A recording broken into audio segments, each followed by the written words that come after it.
Welcome to the final part of our series on moving abroad from India. We've talked about the pros and cons, the allure and the pitfalls. We've seen how, for many, the dream of moving abroad is still powerful and valid, driven by career goals, world-class education, or just the desire for a fresh start. Indians have thrived overseas, becoming one of the most successful immigrant communities. But we've also discussed the shifting global landscape, the education myth, rising anti-immigration sentiments, soaring living costs, and tricky social climates are realities we can't ignore. And in our last part, we touched on the unique spiritual and cultural depth that India offers. So the big question remains, is it ever worth it? And how do you figure that out for your own life? This isn't about crushing your dream. It's about making it smarter. It's about managing your expectations and choosing the right path for you. First, try to test the waters. If you can, get a short-term assignment or project abroad. It is the perfect way to experience the daily reality of a new culture without the huge commitment of a permanent move. Second, broaden your horizons.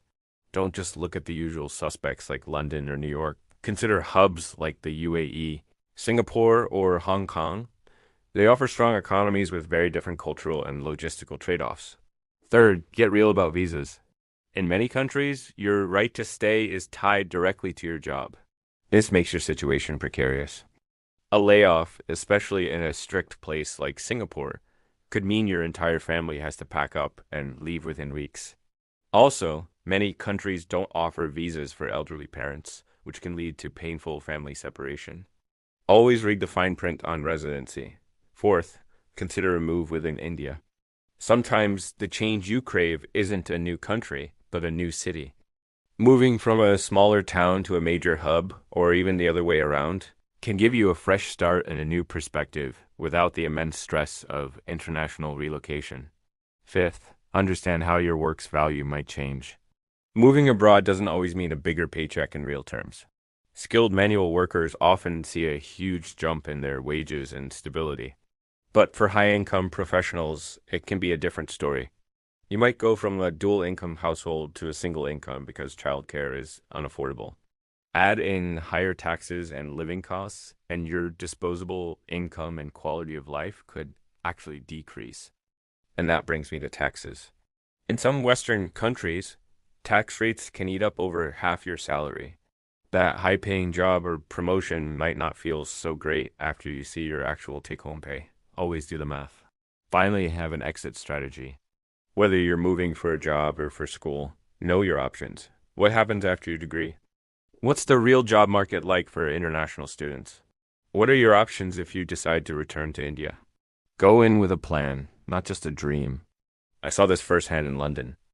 While I was getting frustrated with unreliable services, my weekly cook, who had moved there with her husband, a handyman contractor, was incredibly optimistic.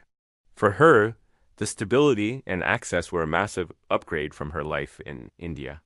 For her, the dream was very much alive. Ultimately, this decision is deeply personal. Quality of life isn't just about money or convenience.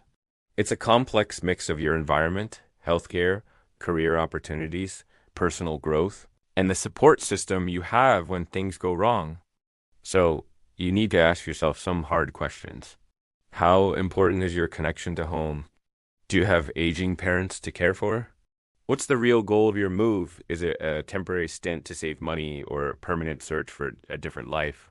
Are you prepared for your children to be raised in a completely different culture? Is that expensive Western degree really worth it?